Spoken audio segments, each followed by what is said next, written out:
When I was 4 years old, I stood in a courtroom gazing up at a man in a black robe. He asked me if I wanted to be adopted and if I wanted these people to be my mom and my dad. I don't remember what I said, but I know there was nothing more I wanted in the world. I had good parents, a good town, and good friends. People asked me now and then if I had any interest in finding my birth mother. I always said, no, not right now, but maybe someday. I'll know when it's time. At some point, I looked in my parents' files and found out my birth mother's name was Gloria, and that she had used the last names of Cameron and Forrest, and that she still lived in the town in which I was born. It was a small town in Northern California called Willows, about an hour north of Sacramento. When I was in college at Sonoma State, which was near Willows, my roommate drove with me to look around. I didn't find my mother, but I did find a number for a Gloria Cameron in the phone book.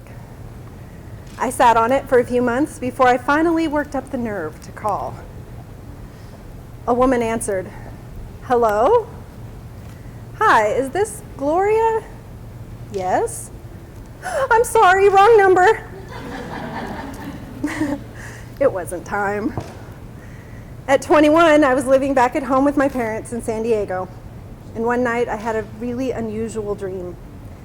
A woman sat on my bed and held my hand. I didn't know who she was, but I don't know why. I just felt that this was Gloria. And I believed God had given me a vision. And I had no doubt that it was time. We were leaving for Lake Tahoe in a few days for a family vacation, but as soon as I got back, I was determined to find my birth mother. The morning after we arrived at the lake, my mom and I got into an argument. We argued a lot, as I usually did. I got in my car and drove away as far as I could. About an hour away, I saw a sign for Sacramento, and I realized how close I suddenly was to Willows. So I prayed. Lord, I was planning to go look for her once I got home next week, but here I am. If this is part of your plan for me somehow, I can't imagine it is, you'll just have to let me know. Give me a sign. Just seconds later, I looked up and there was a billboard that read Cameron Park Estates. It was half covered with a picture of a willow tree with a forest in the background. I was stunned, but I kept going. When I got to Willows, I didn't expect anything really, maybe just something to help my search when I got back to San Diego. I drove around, knocking on random doors, see if anyone happened to know a Gloria, Cameron, or Forrest. No one did, but they all cheered me on. Now I was getting tired. I hadn't eaten any lunch yet, so I pulled over next to a park in the shade to regroup, and I prayed again. The word I kept getting from God was stay. Nothing more, just stay.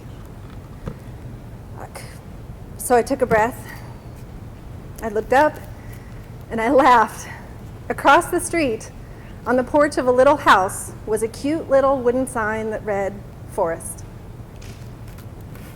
I couldn't believe it would be that easy. But what if it was? So I gathered my strength, and I walked up onto that little porch, and I knocked. An old woman with white curly hair answered the door.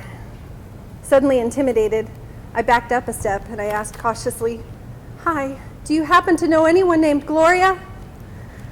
Her eyes grew wide, and then her eyebrows furrowed, and she leaned in and she said, "Who are you?" "Natalie," I croaked. And a look of recognition came over her face, and then something else. "She's my daughter. She died 2 weeks ago."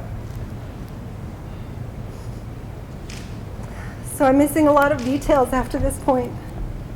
As you can imagine, I was in a bit of shock. This stranger, my grandmother, she took me in and told me all about my mother. She fed me, let me stay the night. She even gave me a photo album to take with me. I met 2 brothers and a sister and talked to a 3rd brother on the phone. I met an aunt and visited one of the foster homes I'd lived in. I even got to meet the woman who took care of me there. I learned that my mother had had a brain tumor and had been ill for a long time. My sister told me she asked for me shortly before she died. And then she gave me a Bible of our mother's and even a hope chest that Mom had bought for me, full of crocheted blankets she'd made, all on the off chance that I might come back to town one day. It was a long drive back to Lake Tahoe, and I needed it. When I made it back to the house, it was dinner time, and I'd been gone for 36 hours. I was suddenly ashamed and terrified to face my mom. At the same time, I was just beginning to process the fact that I had finally and miraculously found my birth mother, and I'd missed her by just 2 weeks. In my mind, I'd lost one mother and was about to lose the other over this stupid, selfish thing I'd done. But she was so gentle and humble. She asked me to tell her all about my mother.